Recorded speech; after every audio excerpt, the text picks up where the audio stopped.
In March 2020, the S&P 500 dropped 34% in 33 days. Most investors panicked. They sold. They locked in their losses and sat on the sidelines waiting for things to calm down. But one investor, a retired school teacher from Ohio, did nothing. She held 5 ETFs she'd been building for 14 years. Her portfolio dropped over $80,000 in value in those 33 days.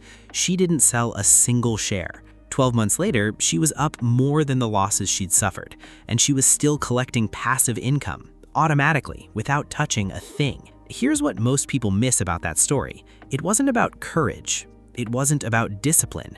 It was about what she owned. She owned assets that were structurally designed to survive volatility, keep paying her, and compound through the chaos. She didn't have to make a smart decision in March 2020 because she'd already made the right decisions years earlier. That's what this video is about. I'm going to show you 5 ETFs, one from each of 5 key investment categories that are built to generate income, grow over time, and survive the inevitable downturns that will happen between now and the day you want to stop working. This isn't a get-rich-fast list. None of these ETFs will double your money in a year. What they can do is this. A $10,000 investment in the right combination of these funds, left alone for 30 years with dividends reinvested, could realistically compound to $400,000, $500,000, or in one case, approaching $2 million. We'll go through the math together. We'll also cover why most people pick the wrong ETFs, not because they're uninformed, but because they're focused on the wrong metrics. Let's get into it. And this is the one most people overlook. The goal of a defensive ETF isn't to generate huge returns. It's to hold the floor when everything else drops. It's the part of your portfolio that keeps you from panic selling. In this category, the ETF that earns its place is IHF, the iShares US Healthcare Providers ETF. Here's why healthcare works as a defensive anchor. People don't stop needing insurance, hospitals, and medical care during a recession. Demand is structurally stable. Revenue doesn't evaporate when the market falls. IHF's yield is modest, currently around 1.06%. If you're looking for big income right now, this won't impress you. But look at the dividend growth rate over time. Since inception in 2006, IHF has delivered an average annual return of about 8.5%.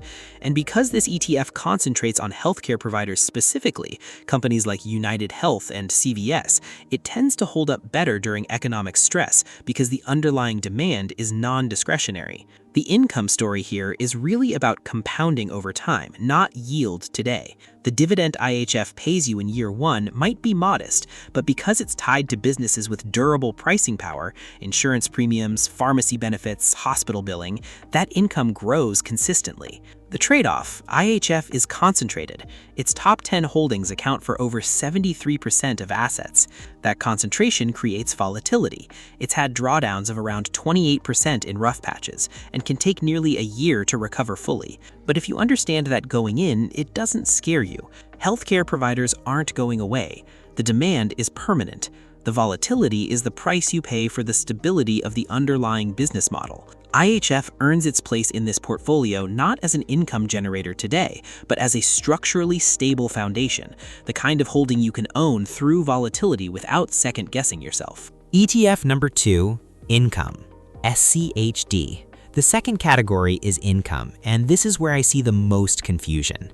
Walk into any personal finance forum and someone will be raving about an ETF yielding 11%, 12%, sometimes 14%, and people flock to those numbers.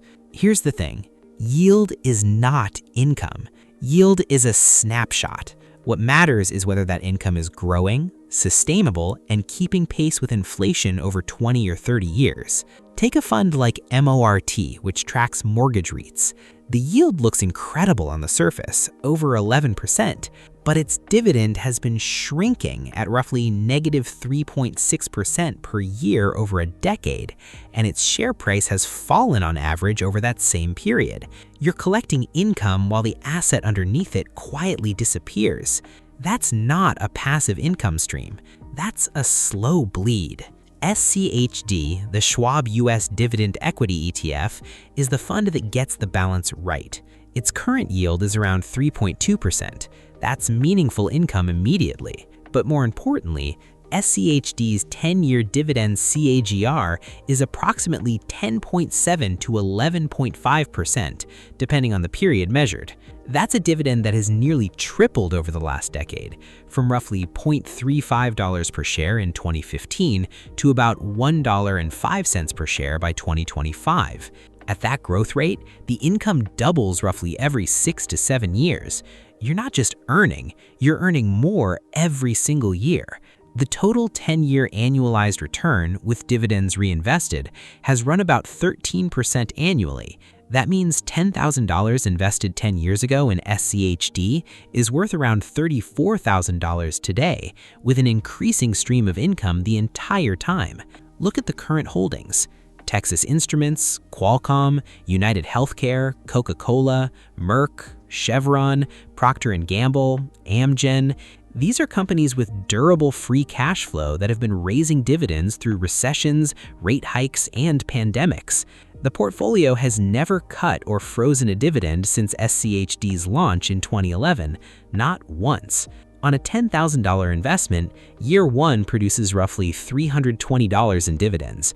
By year 10, that grows to around $800 to $1,000 per year. By year 20, north of $3,000.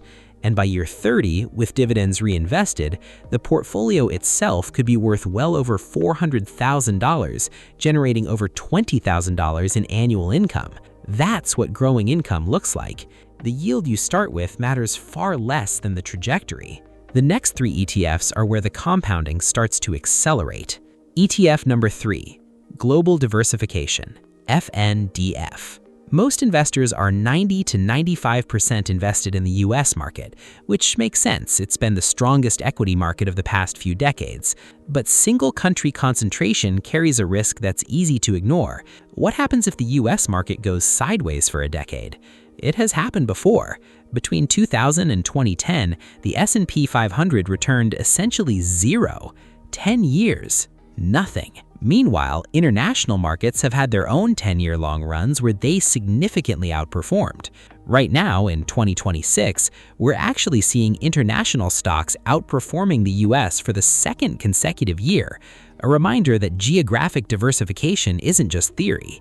Global diversification isn't about chasing foreign growth. It's about not having all your eggs in one geographic basket. In this category, the ETF that earns its place is FNDF, the Schwab Fundamental International Equity ETF. What separates FNDF from standard international index funds is how it selects stocks.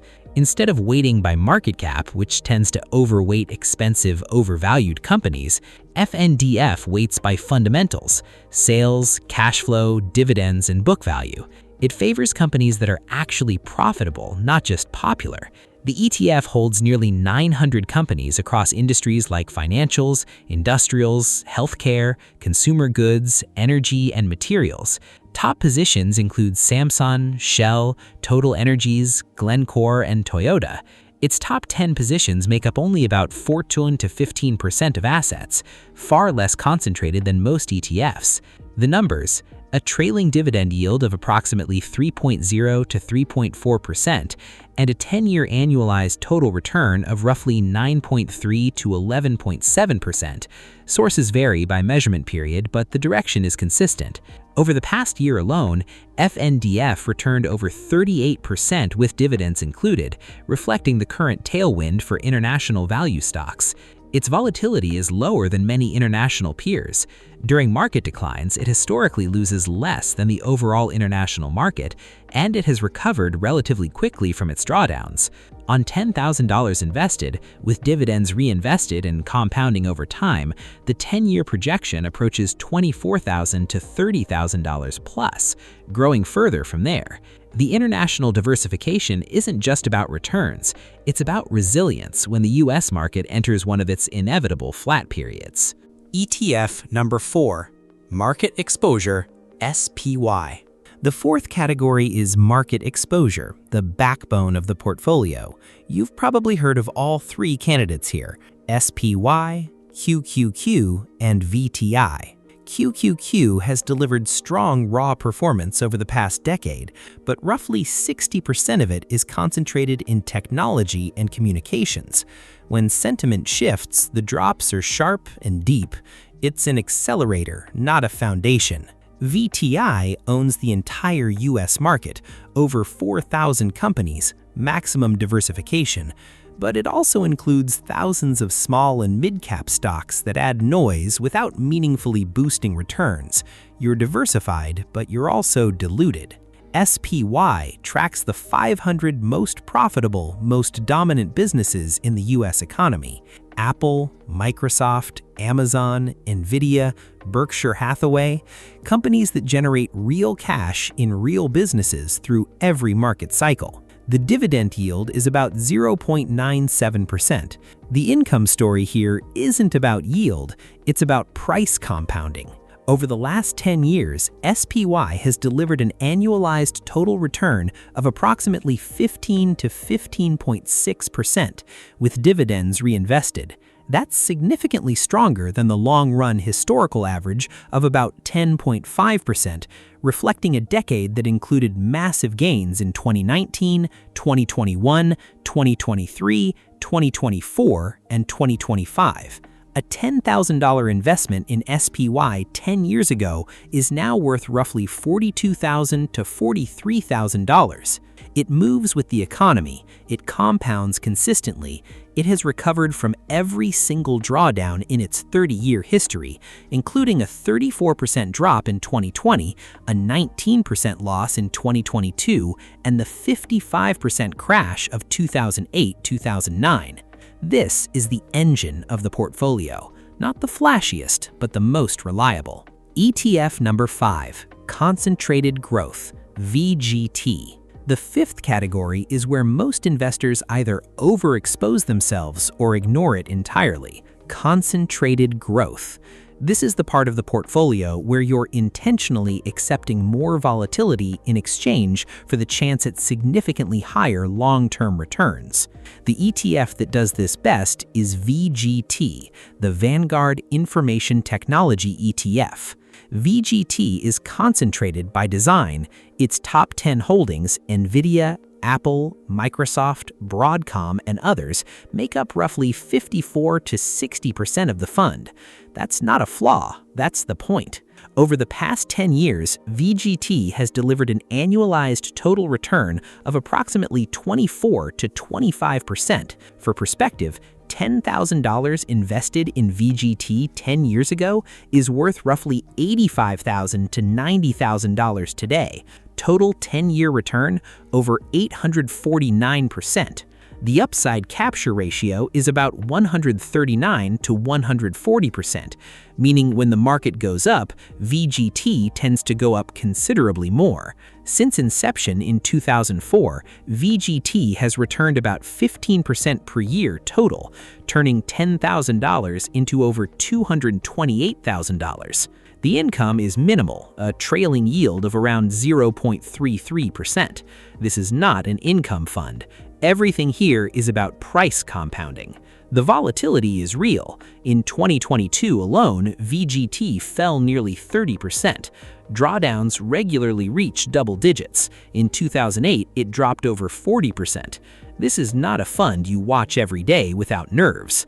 But over a long time horizon, that volatility becomes irrelevant. What matters is direction, and the direction of enterprise technology spending, semiconductors, cloud infrastructure, and AI has been persistently upward. The compounding curve is exponential. The first 15 years feel slow, the last 10 years change the picture entirely. At a historical rate of roughly 20 to 25% per year, a $10,000 investment over 30 years, if the underlying trend in technology continues, could approach or exceed $2 million. The math gets wild at those rates over long periods, and that's precisely why time in the market is everything. You can't replicate those final years by starting later. Here's what took me a long time to really understand about investing. The returns aren't the hard part. The math is simple.